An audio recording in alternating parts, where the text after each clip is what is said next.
자, 오늘 우리에게 주시는 하나님 말씀을 이제 받겠는데요. 오늘은 로마서 14장으로 이제 들어갈 거예요. 로마서 14장 1절에서 12절까지 말씀을 우리가 함께 받도록 하겠습니다. 로마서 14장 말씀을 받겠습니다.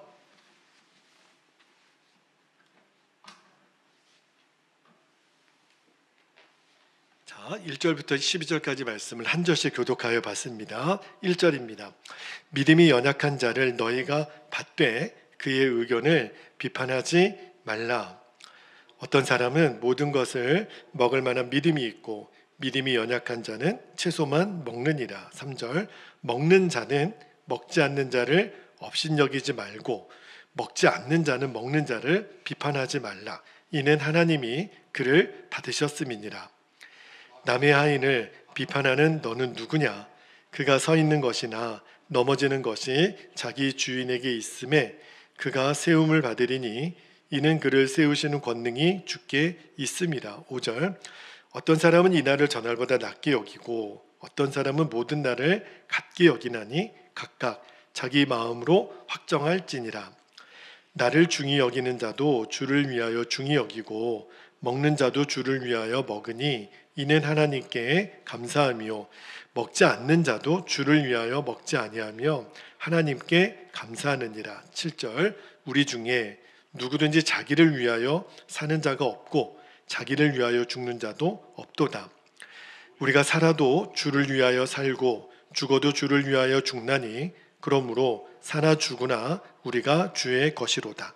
9절 이를 위하여 그리스도께서 죽었다가 다시 살아나셨으니 곧 죽은 자와 산 자의 주가 되려 하심이라.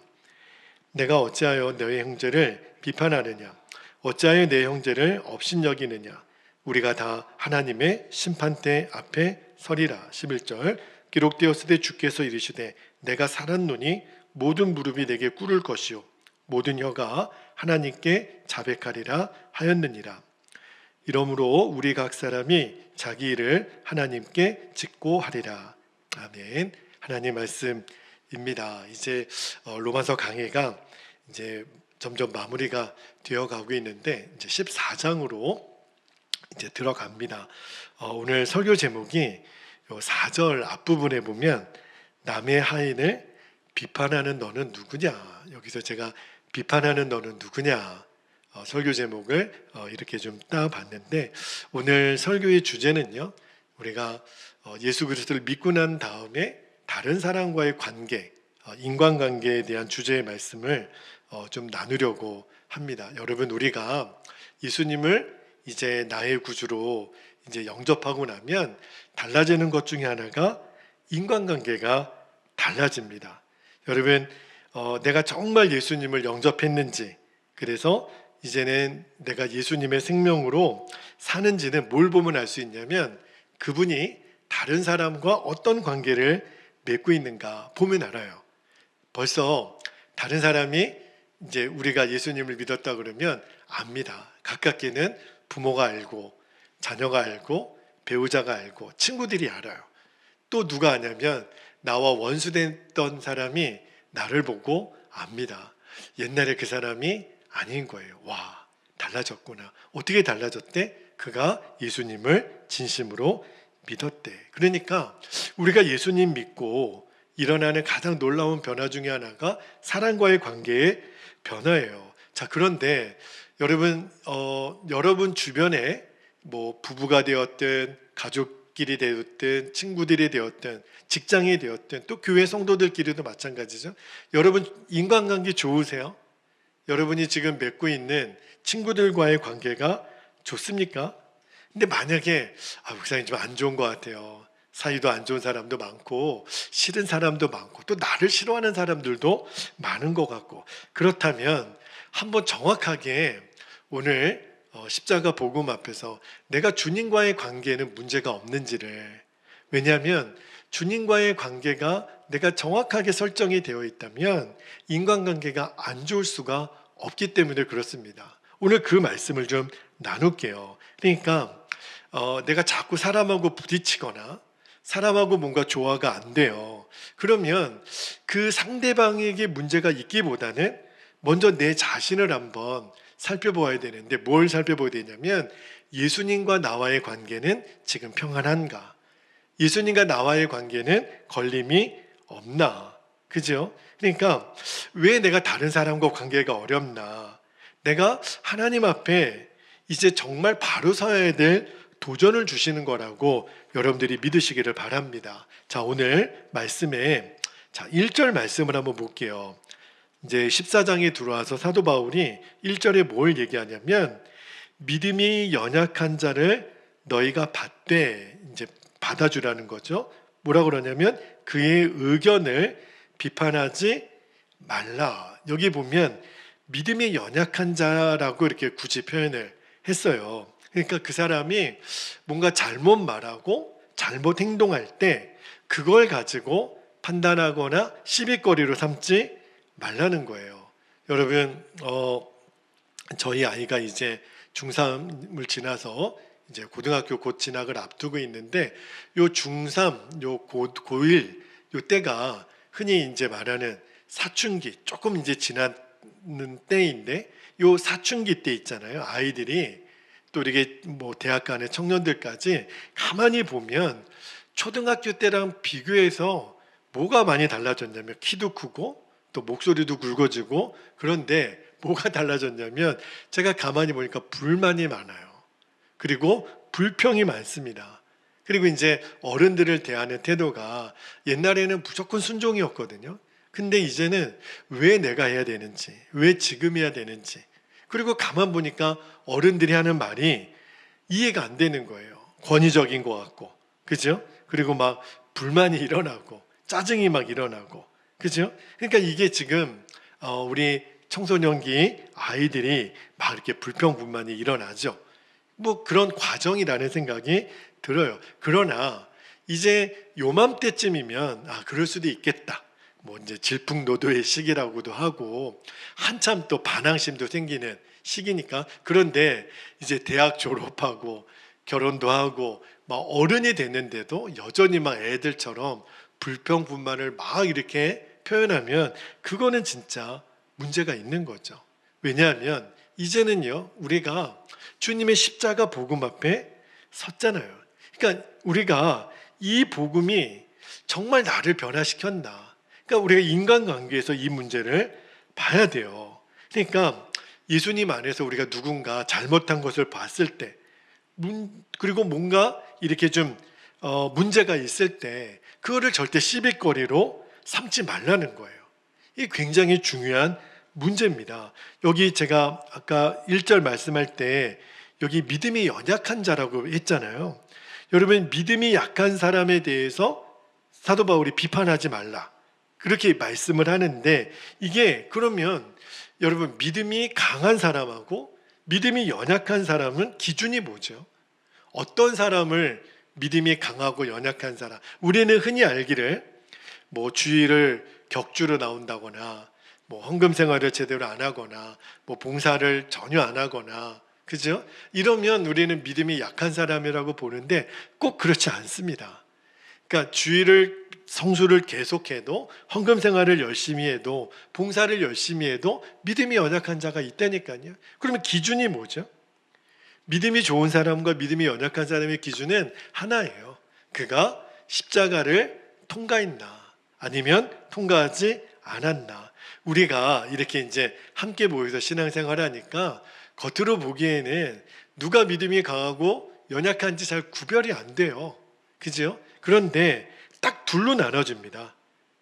여기 십자가를 통과한 사람이 있고 십자가를 통과하지 못한 사람, 이렇게 둘로 나눠요. 물론 하나님은 둘 다 사랑하시죠. 그런데 결정적인 순간에, 평상시에는 잘 몰라요. 그러나 결정적인 순간에 이 두 사람이 부딪히는 순간이 옵니다. 그러니까 십자가 복음을 정확히 깨닫고 예수님의 생명으로 사는 이제 그 사람이 믿음이 좋은 사람이고, 그러지 못한 사람은 아직도 거듭나지 못한 옛 본성, 그거를 자기인 줄 알고 사는 성도들이 있어요. 이 사람이 믿음이 연약한데 숨길 수가 없어요. 결국은 부딪히는 때가 옵니다. 자, 그때 십자가를 통과한 사람들에게 지금 오늘 주시는 말씀이에요. 그러니까 내가 십자가에서 예수님과 함께 죽었고 예수님의 생명으로 사는 사람은 믿음이 연약한 사람을 대할 때 아직도 여전히 옛 본성으로 사는 사람들이 있단 말이에요. 그런 사람들을 대할 때 이제 어떻게 해야 되나, 그죠? 그 믿음이 연약한 사람, 아직도 내 자아로 사는 사람, 그 사람을 십자가를 통과한 사람이 품으라는 거예요. 그죠? 그렇게 품어주는 것이 십자가를 통과한 사람의 모습이라고 오늘 바울이 얘기를 합니다. 여러분, 우리들의 죄는요, 예수님의 십자가에서 해결이 됐잖아요. 어떻게요? 예수님이 십자가에서 죽으실 때 나도 함께 죽었고, 이제는요, 우리가 예수님의 생명으로 사는 자들이기 때문에 우리는 더 이상 하나님 앞에, 사람 앞에 뭔가 인정받고 칭찬받으려고 그렇게 애쓸 필요가 없습니다. 그게 우리들의 신앙생활의 동기가 되어서는 안 돼요. 결국 그러면 나중에 어떻게 빠지냐면 결국 자기 의에 빠지고요, 자기가 지쳐서 결국은 아무것도 못해요. 지금 내가 뭔가를 행하는 동기를 잘 한번 보셔야 돼요. 이것이 나의 의인지 하나님께 진짜 순종하는 건지, 그거를 빨리 우리가 눈을 떠야 됩니다. 그렇지 않으면 계속 내 마음이 힘들어요. 그죠? 이거를 안 하면은 꼭 내가 잘못하는 것 같고 아닐 수가 있다는 거예요.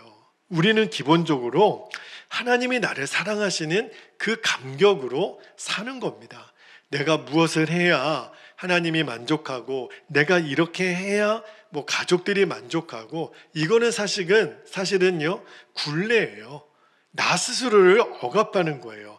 여러분, 우리는 십자가 복음을 알기 전에는 어떻게 살았냐면 꼭 칭찬을 받아야 돼요. 인정을 받아야 돼요.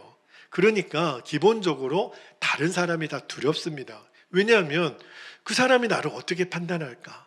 그게 늘 내 마음에 그 걱정거리거든요. 그런데 이제 예수님의 십자가를 이제 통과한 사람은요, 점점 어떻게 돼가냐면 다른 사람이 나를 평가하는 것에 대해서 그렇다고 뭐 무시하고 그러라는 거는 아니에요. 그러나 누가 어떻게 나를 평가하든지 이제 내 안에 자유함이 임해요.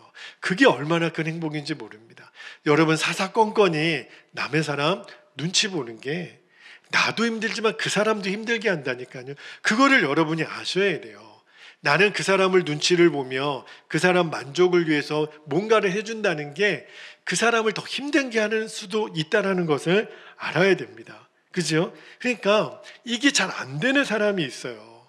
내가 예수님을 믿는다고 하는데도 여전히 이거를 해서 내가 인정받아야 되고, 이걸 안 하면 두렵고, 그렇죠? 그런 사람들이 우리 주변에 보일 때 십자가를 통과한 사람이 그 사람을 품어 주라는 거예요. 그 사람 보고 당신이 믿음이 없어서 그래요, 이렇게 말하지 말고, 그죠? 그 사람을 품어 주라는 거예요. 여러분, 우리가 지금 사도 바울이 어떤 흐름에서 이 이야기를 하고 있냐면 유대인들에 관한 이야기를 쭉 했었잖아요.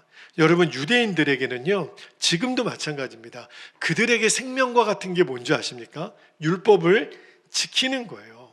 그러니까 지금도 이스라엘 사람들은요, 유대교를 믿거든요. 그 말은 무슨 말이냐면 하나님께 칭찬받으려면 율법의 계명을 지켜야, 그래야 내가 하나님께 인정받는다고 그들은 지금도 생각하고 있어요. 그런데 예수님이 이 땅에 왜 오셨어요?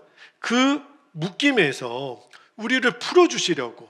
이제는 율법을 지키고 안 지키고 이것이 하나님이 우리를 사랑하는 어떤 조건이 아닌 거예요. 예수님의 십자가는 우리가 율법을 지켜야만 우리가 뭔가 굴레에서 벗어나고 하나님께 인정받고, 그게 아니라는 거예요. 이 모든 것들을 예수님의 십자가가 자유함을 주셨다는 거예요. 대표적인 게 여러분, 속죄제사와 안식일 규정이거든요. 지금은요, 예수님의 십자가는 단번에 영원히 우리의 속죄제물이 되었기 때문에 우리는 지금요, 그런 속죄제물을 양이나 소나 뭐 비둘기나 짐승을 교회에 가져와서 잡지 않습니다. 그런 한국 교회는 없어요. 왜 그렇죠? 예수님의 십자가가 그 모든 속죄함을 해결을 했으니까 우리는 믿음으로 받기만 하면 돼요. 또 하나가 안식일입니다. 여러분, 우리 성도들 중에도 주일을 목숨처럼 지키는 사람이 있죠. 저도 그렇게 배웠어요. 저도 중학교 때 선생님이 주일날 교회 안 오면 죽는다고 그렇게 저는 배웠거든요. 그래서 지금까지 그렇게 주일을 목숨처럼 지키는 게 저는 당연한 거라고 생각을 했어요. 물론 저와 같은 생각을 하시는 분들도 있어요. 그런데 그렇지 않은 분들이 또 있더라고요. 이렇게 무슨 일이 있으면 빠져도 되지. 그죠? 근데 제가 이 말씀을 드리는 핵심이 뭐냐면, 우리가 주일날 교회에 있어야만 하나님께 구원받고, 만약에 안식일을 제대로 지키지 않으면 구원받지 못하고, 이렇게 하나님이 우리를 판단하시는 것은 아니라는 거예요.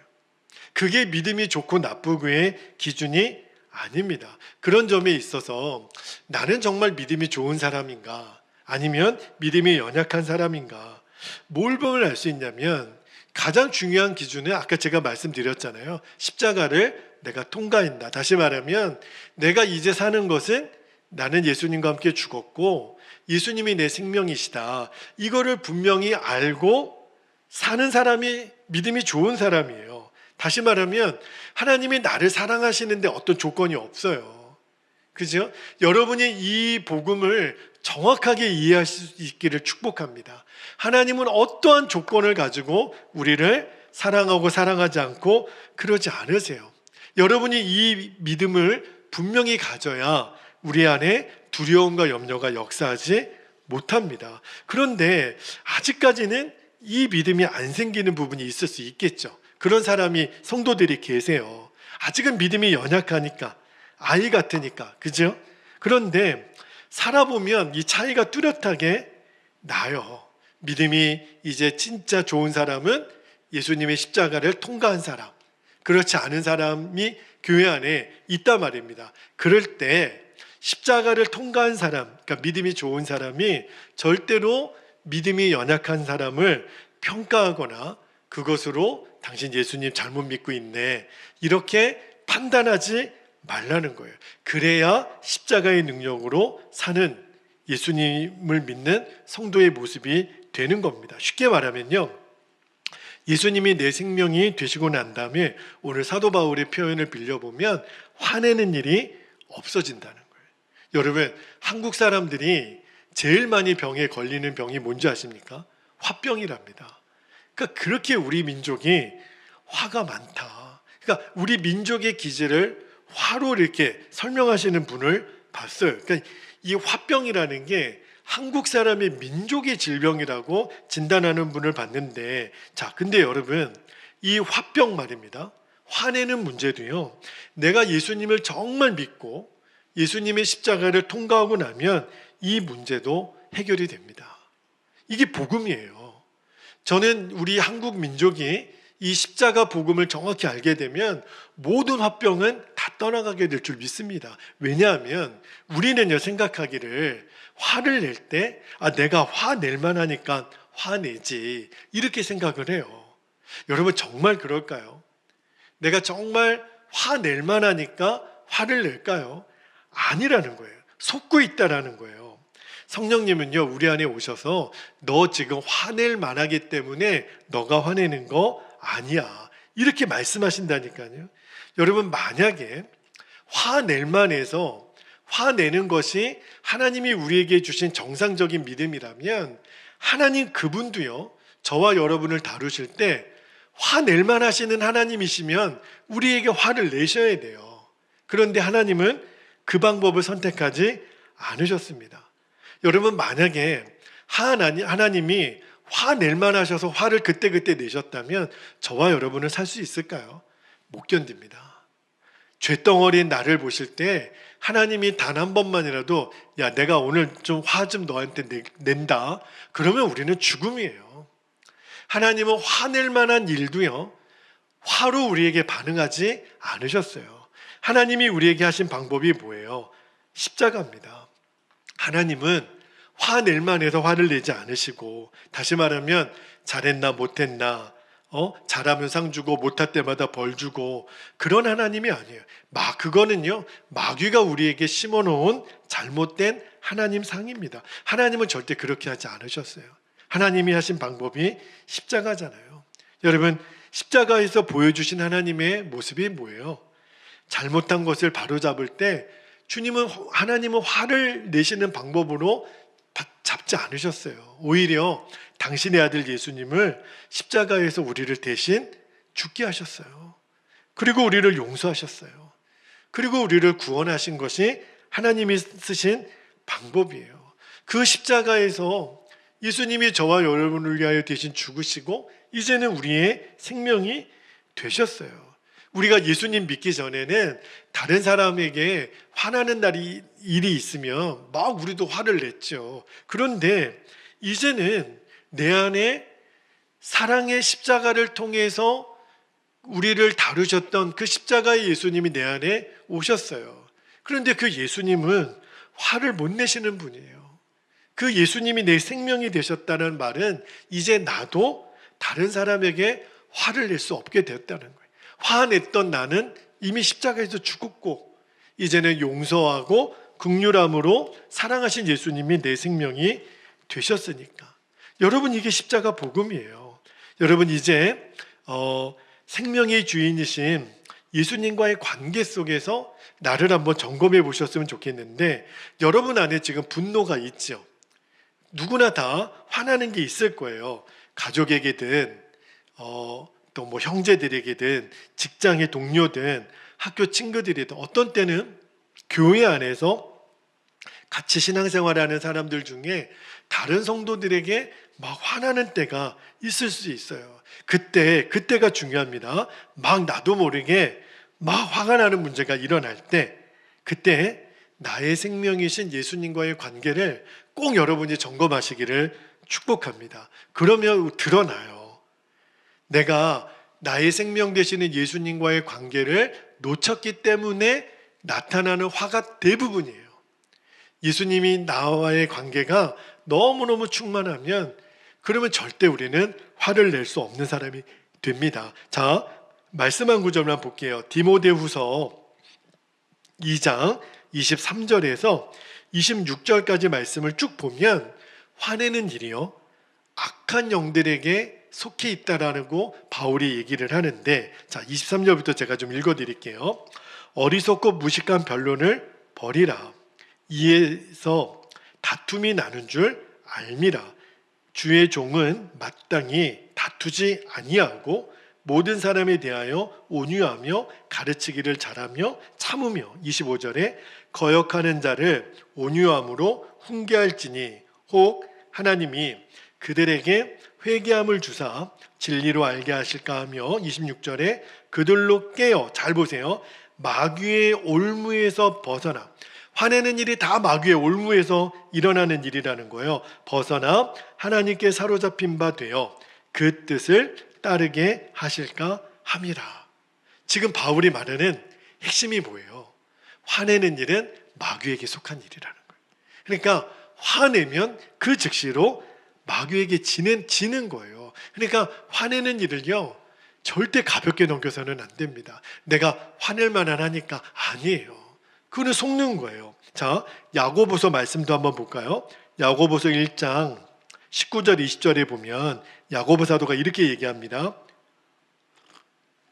내 사랑하는 형제들아, 너희가 알지니 사람마다 듣기는 속히 하고 말하기는 어떻게 하라고요? 더디하며, 성내기도요 더디하라. 사람의 성내는 것이 하나님의 의를 이루지 못합니다. 그러니까 내가 아무리 좋은 뜻으로 화를 냈어도요, 내가 성을 내면 절대로 이거는 하나님의 역사가 아니라는 거예요. 하나님이 일하실 수가 없다는 거예요. 왜 그러냐면 어떤 이유로라도 내가 화를 냈다면 벌써 악한 영이 역사하고 있다는 것을 알아야 돼요.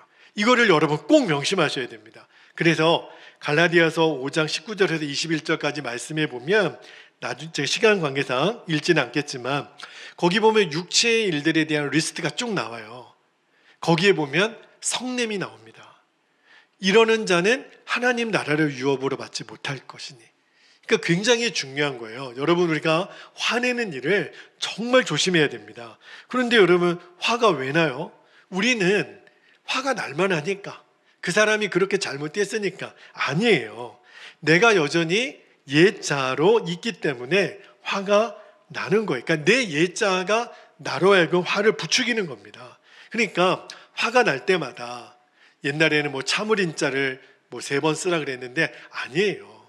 그래서 화가 이겨지는 게 아니고 나와 예수님과의 관계를 빨리 점검하는 거예요. 내가 지금 예수님의 십자가 복음 안에 있는가. 그러니까 화를 해결하는 거는 내가 뭐 화 안 내려고 노력하는 게 아니에요.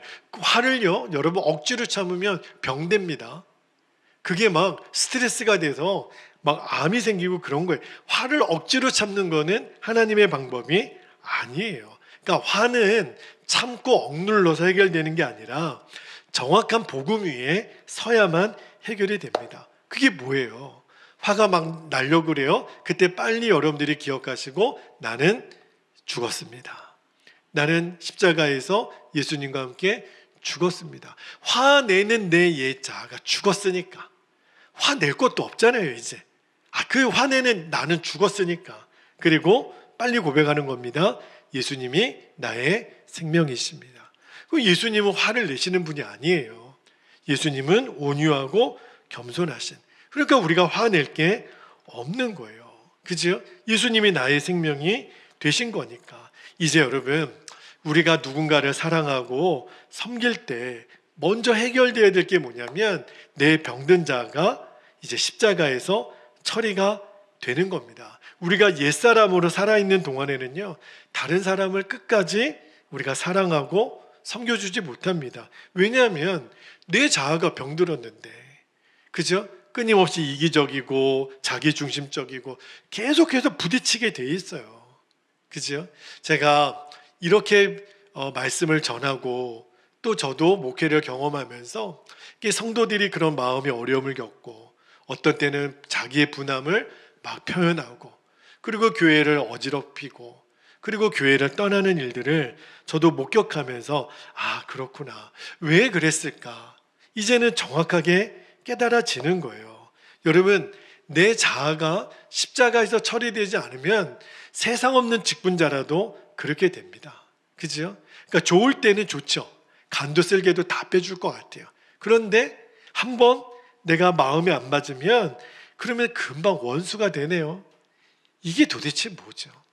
너무너무 사람이 업다운이 심해지는 거예요.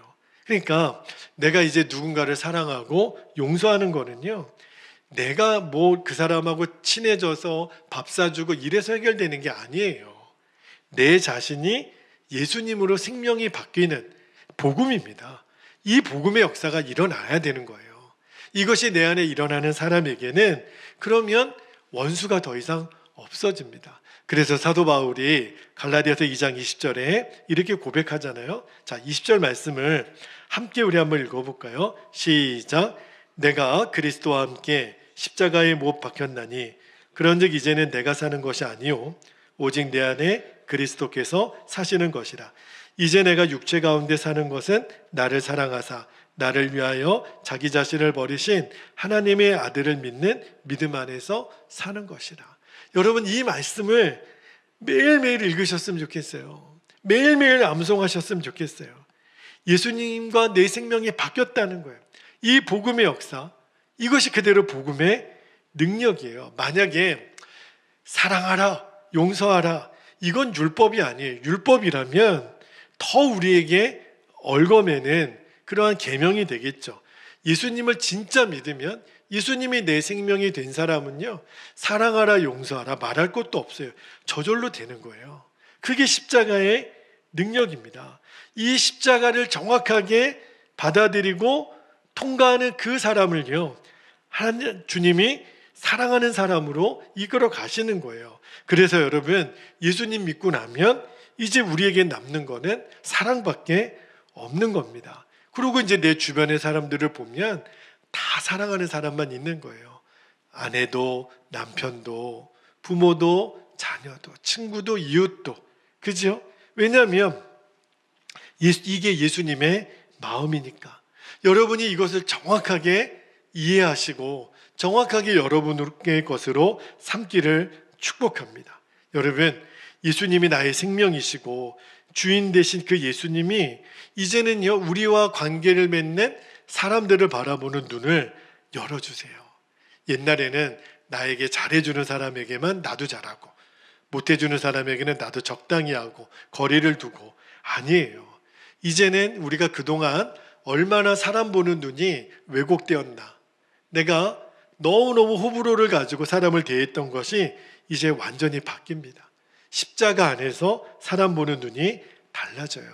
1절, 2절 말씀에도 그랬지만, 자, 오늘 6절 말씀을 다시 한번 볼게요. 6절 말씀에 보니까 나를 중히 여기는 자도 주를 위하여 중히 여기고, 보세요. 먹는 자도 주를 위하여 먹으니 이는 하나님께 감사하며 먹지 않는 자도 주를 위하여 먹지 아니하며 하나님께 감사하느니라. 이 유대인들과의 이 율법의 문제 중에 이 먹는 이야기가 많이 나옵니다. 그럴 수밖에 없는 게요, 율법의 규정에 이 식사 규례가 굉장히 많아요. 먹으면 되는 것들, 먹으면 안 되는 것들, 너무너무 까다롭습니다. 율법에 의하면요, 절대로 팔아서는 안 되는 음식이 있어요. 절대로 먹어서는 안 되는 음식이 있어요. 그런데 복음은 뭐라고 말하죠? 복음은요, 그냥 맛있게 먹으면 돼요. 주님이 우리에게 주신 음식은 그냥 맛있게 먹으면 돼요. 율법에 의하면, 여러분, 우리도 율법을 지키는 자면 돼지고기 못 먹죠. 우리는 맛있는 삼겹살 못 먹습니다. 그런데 이제 우리는요, 복음 안에서 감사기도 하고 맛있게 먹으면 돼요. 이게 엄청난 차이가 있는 거거든요. 그런데 사도 바울 당시에 교인들 중에 이 율법 규정, 특히 식사 규정을 가지고 이거는 먹으면 되고 이거는 안 되고, 근데 먹으면 안 되는 거를 누군가를 먹으면 막 비난하고, 그죠? 근데 그 사람 입장에서도 하나님을 잘 믿어보자고 그런 거 아니에요. 그리고 또 어떤 사람은, 아니, 바울 사도는 감사함으로 먹고 그러면 문제가 될 게 없다고 그랬는데 이게 하나님 잘 믿는 거라고 그랬는데 당신은 왜 그렇게 얘기하나요? 이럴 수도 있죠. 다 주님을 위해서 한다는 거예요. 그런데 오늘 바울이 말하는 핵심이 뭐냐면, 그거 가지고 싸우지 말라는 거예요. 그죠? 우리가 다 주님을 위해 마음을 갖고 있다면 그것을 품고 서로를 받아주라는 거예요. 그러니까 이제 우리 안에 오신 성령님께서 계속 우리 눈을 열어주십니다. 이제는요, 무엇을 하고 무엇을 안 하고, 이것이 내가 보기에는 잘했고 못했고가 아니라 지금 이 일이 주님을 위한 것인지, 교회를 세우기 위한 것인지, 사람을 살리는 것인지, 그러면 믿음이 좋고 아직까지 믿음이 약한 거, 이게 아무것도 아닌 거를 알게 돼요. 그것 때문에 싸우고 갈라질 일이 없다는 겁니다. 여러분들이 꼭 명심하셔야 돼요. 그래서 오늘 바울이 12절에 결론처럼 이야기를 합니다. 12절 말씀에 결정적인 말을 하는데 한번 볼게요. 12절에 이러므로 우리 각 사람이 자기 일을 하나님께 직고하리라. 이게 무슨 말이냐면, 지금 그 10절에 보면 너희가 어찌 형제를 비판하느냐 그러면서 이 12절 말씀의 핵심이 뭐냐면, 직고하리라. 이 말은 우리가 다 하나님의 심판대 앞에 서게 된다라는 거예요. 그러니까 우리가 주님 앞에 섰을 때는요, 남의 말할 게 못 된다는 거예요. 주님이 네가 말한 그것으로 너가 도리어 심판을 받으리라 그러셨거든요.